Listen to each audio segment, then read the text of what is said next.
Hello friend, नमस्कार। मैं अभी करवा चौथ की कथा कहने जा रही हूँ। उसके लिए आप एक पटा बिछा लीजिए। पटे में एक लाल कपड़ा बिछा लीजिए या पीला कपड़ा बिछा लें। करवा चौथ का एक पोस्टर रख लें, जिस तरह से हमने पोस्टर रखा हुआ है। शंकर पार्वती जी की प्रतिमा या कोई फ़ोटो रख लें, गणेश जी की प्रतिमा रख लें, कलश स्थापित कर लें, 2 करवे रख लें। एक करवा मेटल का हो जिसमें आप पानी भर लें, एक करवा मिट्टी का हो उसमें आप प्रसाद रख लें। प्रसाद में आप पूड़ी लड्डू या पूड़ी बर्फ़ी या कोई भी ऐसा रख सकते हैं। और चौमुखा दीपक दोनों में आप जलाएं और सीके लगा लें, 4-4 सीके, और दीपक जला लें। और एक पानी, एक लोटा जिस जिस तरह से हमने रखा है नहलाने के लिए, वो रख लें। हल्दी, सिंदूर, मौली ये रख लें। फूल चढ़ा दें, श्रृंगार का सामान चढ़ाने को रख दें। और पहले कलश की पूजा करें, गणपति जी की पूजा करें और शंकर पार्वती जी की पूजा करें, पोस्टर की पूजा करें, फिर ये करवा की पूजा करें। और अब मैं कथा कहने जा रही हूँ। तो पहले आप हाथ में चावल ले लें, फूल ले लें और थोड़ा सा पानी छिड़क लें। और कथा शुरू होती है।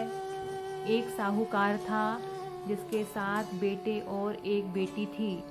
सातों भाई व बहन एक साथ बैठकर भोजन करते थे। एक दिन कार्तिक की चौथ का व्रत आया तो भाई बोला कि बहन आओ भोजन करें। बहन बोली कि आज करवा चौथ का व्रत है, चांद उगने पर ही खाऊंगी।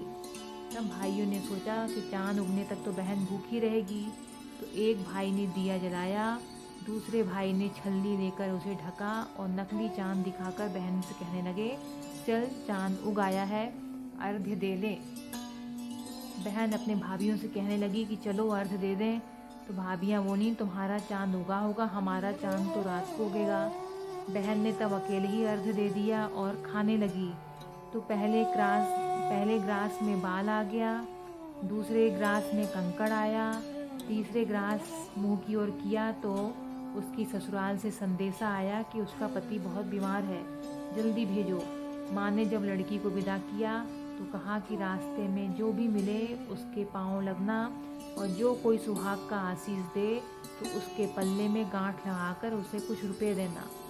बहन जब भाइयों से विदा हुई तो रास्ते में जो भी मिला उसने यही आशीष दिया कि तुम 7 भाइयों की बहन हो, तुम्हारे भाई सुखी रहें और तुम उनका सुख देखो।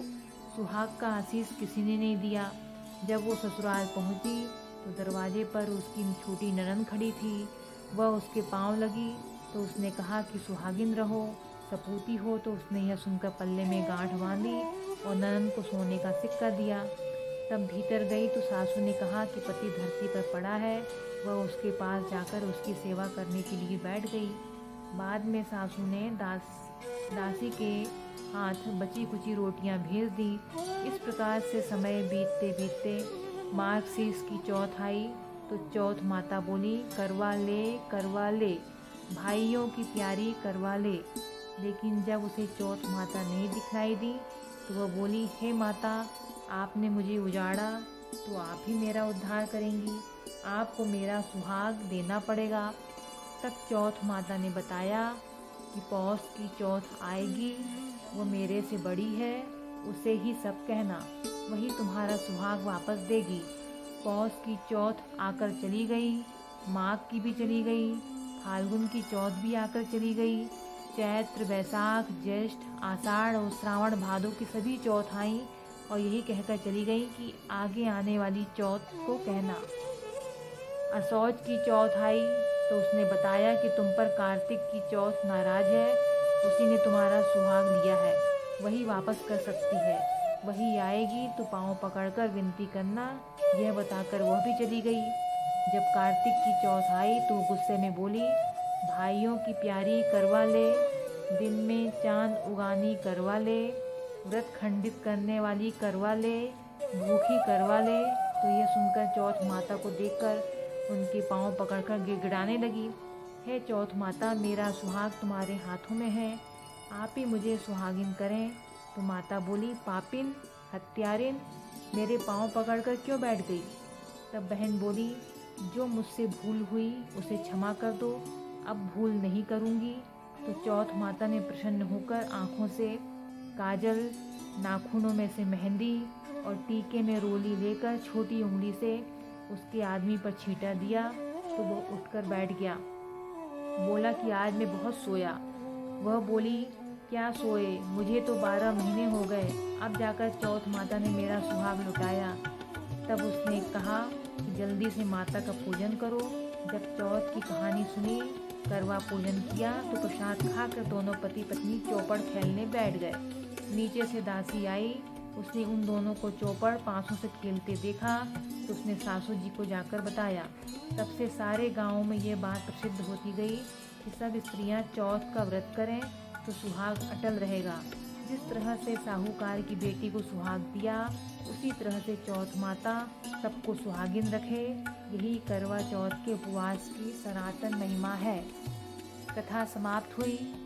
जो आप हाथ में चावल ली हैं, फूल ली हैं, वो आप करवा पे और वो पोस्टर पे शंकर पार्वती जी पे आप वो चावल और फूल छिड़क दें। उसके पश्चात आप हवन करना चाहती हैं तो हवन कर लें और फिर आरती करें। उसके पश्चात जब आरती हो जाए तो घर में जो बड़े हैं उनके चरण स्पर्श करें और अगर सासू माँ हैं तो उनको कुछ दक्षिणा में पैसे दें। अगर वस्त्र हैं तो आप वस्त्र भी दे सकती हैं। इस तरह से करवा चौथ की पूजा संपन्न होती है। ये चैनल आप प्रज्ञा स्वाति चैनल लाइक करें, सब्सक्राइब करें और शेयर करें। धन्यवाद।